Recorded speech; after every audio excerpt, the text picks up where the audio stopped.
मार्गशीर्ष महीने में एक गुरुवार को धन और समृद्धि की देवी माँ लक्ष्मी अपने राज्य का दौरा कर रही थी। सुबह जब वह शहर में घूम रही थी तो उन्होंने देखा कि ज़्यादातर घर अस्त व्यस्त और गंदे थे और उन्होंने देखा कि वहाँ के निवासी भी अभी तक बिस्तर पे थे। लक्ष्मी निराश हो गई। उन्होंने देखा कि व्यापारी और शक्तिशाली पुरुषों के घर में रहने वाली अमीर आलीशान महिलाओं को भी अपने परिवार के घरों की सफाई करने में आलस आता था। जैसे ही वह आगे बढ़ी, वह शहर के बाहरी इलाके में निम्न जाति के चांडालों के मोहल्ले में पहुंच गई।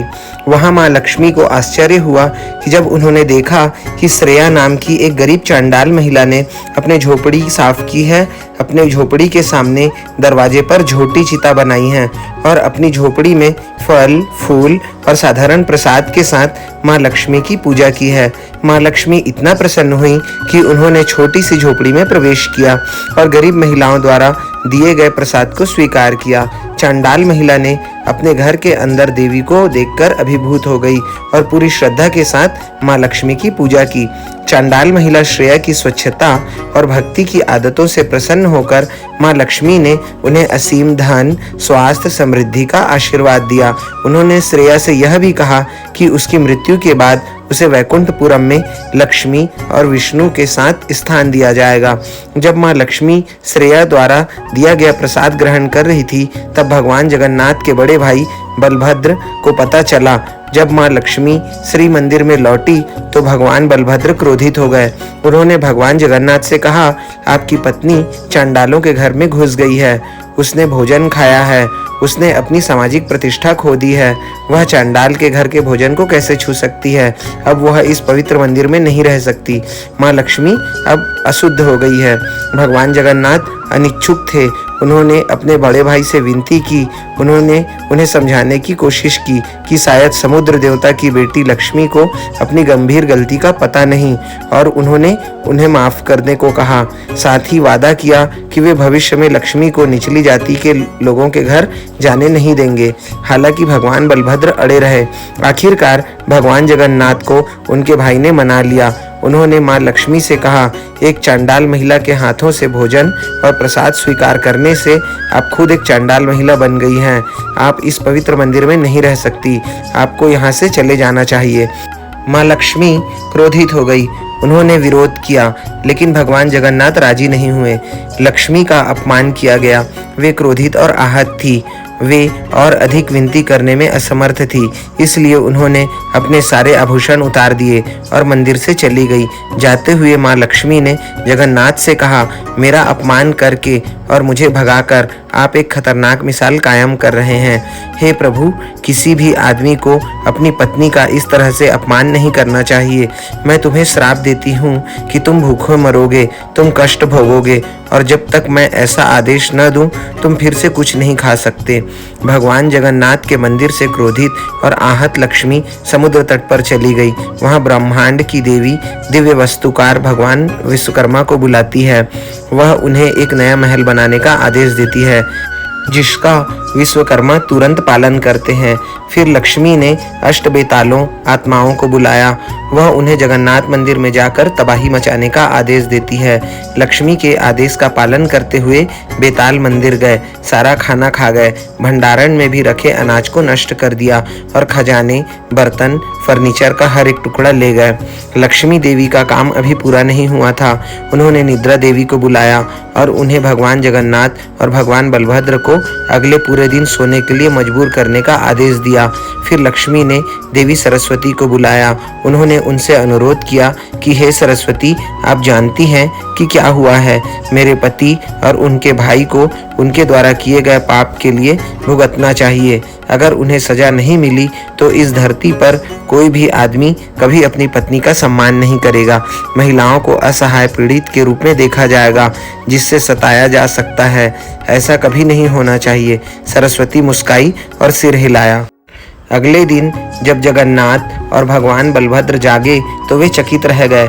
एक समय के भव्य और समृद्ध मंदिर में अनाज का एक कण या एक झाड़ू भी नहीं था। न तो भोजन था, न धन, और न ही उसके शरीर पर महंगे कपड़े। हतप्रभ भाई भूखे पेट बाहर निकल पड़े। उन्होंने सड़क पर भीख मांगी, लेकिन उनकी हरकत देखकर नगर के लोगों ने उन्हें भगा दिया। लोगों की आवाज में देवी सरस्वती बोल रही थी, लक्ष्मी द्रोही के लिए शहर में कोई जगह नहीं है। सभी ने कहा। उन्होंने एक साधु से भीख मांगी, जो उन्हें पानी देने के लिए काफी दयालु था, लेकिन लक्ष्मी का गुस्सा काम कर गया और पानी गायब हो गया। उन्होंने एक ब्राह्मण महिला से भीख मांगी, लेकिन जो भी दयालु महिला ने खाने की देने की कोशिश की, वह सब गायब हो गया। लक्ष्मी द्रोही कहने लगे। अंत में भूख प्यास से पीड़ित दीनहीन भाई उस महल में पहुंचे जिससे लक्ष्मी देवी ने बनवाया था। महल के द्वार पर दासियों ने पहले तो उन्हें भगा दिया, लेकिन दोनों भाइयों ने ब्राह्मणों का वेश धरकर लिया और वेद पाठ करने लगे। अपने कक्ष पर बैठी देवी लक्ष्मी ने दासियों से कहा कि वे ब्राह्मणों को बुलाए और उन्हें भोजन कराए। हालांकि लक्ष्मी जानती थी। उन्होंने उनसे कहा, ब्राह्मणों से पूछो क्या वे चंडाल स्त्री के घर से भोजन स्वीकार करेंगे। भाइयों को भूख बर्दाश्त नहीं हुई। वे हताश होकर बोले, हाँ हम करेंगे। हमें अनाज और लकड़ी के साथ कुछ बर्तन दे दो, हम अपना खाना पका लेंगे। दासियों ने उन्हें सामान दे दिया, लेकिन माँ लक्ष्मी अभी संतुष्ट नहीं थी। हे अग्निदेव, अगर भगवान और उनके भाई को अब भोजन मिल गया तो इस धरती पर कोई भी आदमी पत्नी का सम्मान नहीं करेगा। अगर इंसानों को अपनी महिलाओं का सम्मान करना और समानता का अभ्यास कराना सिखाया जाए तो इन दोनों भाइयों को सबक अवश्य सिखाना होगा। देवी लक्ष्मी के आदेश को सुनकर अग्नि देवता ने सिर हिलाया और परिणाम स्वरूप बार बार प्रयास करने के बावजूद भाई आग नहीं जला सके। भूख और अपमान की पीड़ा से कमजोर और पूरी तरह से निराश भगवान बलभद्र ने अपने छोटे भाई से विनती की, भाई जगन्नाथ, अब ना हम निश्चित रूप से मर जाएंगे। चलो इस महल की मालकिन चंडाल महिला से कुछ भोजन की विनती करते हैं। चलो जाति और मतभेद भूल जाते हैं, हमें जीवित रहना है। भूख से व्याकुल दोनों भाइयों ने दासियों से भोजन की विनती की। अब माँ लक्ष्मी मुस्कुरा रही थी। उन्होंने दासियों को भाइयों के भीतर बुलाकर भोजन कराने का आदेश दिया। दासियों ने भाइयों को महल के भीतर आमंत्रित किया और बैठने को कहा। तब माँ लक्ष्मी स्वयं रसोई में गई और भगवान जगन्नाथ को प्रिय व्यंजन पकाए। दासियां भाइयों को परोसती रही और वे व्यंजन भेजती रही।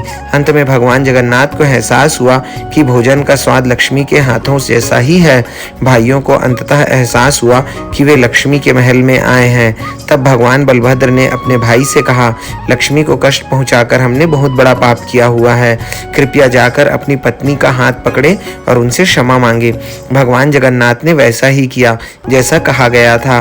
तब माँ लक्ष्मी ने कहा, तुम मुझे चंडाल स्त्री कहकर भगा दिए थे, अब तुमने चंडाल स्त्री के घर पर उसका दिया हुआ भोजन खाया।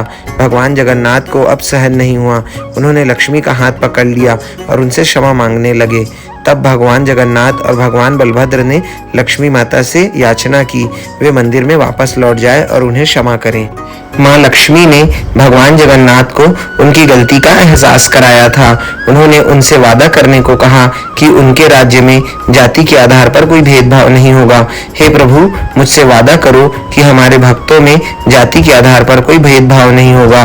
मैं केवल उसी स्थान पर निवास करूंगी जहाँ लोग एक दूसरे से प्रेम करते हैं, जहाँ ब्राह्मण और मेहतर एक दूसरे को खुशी खुशी भोजन कराएंगे और जहाँ चांडाल, ब्राह्मण, व्यापारी और मेहतर एक साथ बैठकर भोजन करेंगे। हमारे मंदिर में किसी भी भक्त को उसकी जाति के कारण नहीं रोका जाएगा। भगवान जगन्नाथ ने कहा, ऐसा ही होगा। हरे कृष्णा। ऐसे ही और भी धार्मिक वीडियो के लिए हमें सब्सक्राइब करें।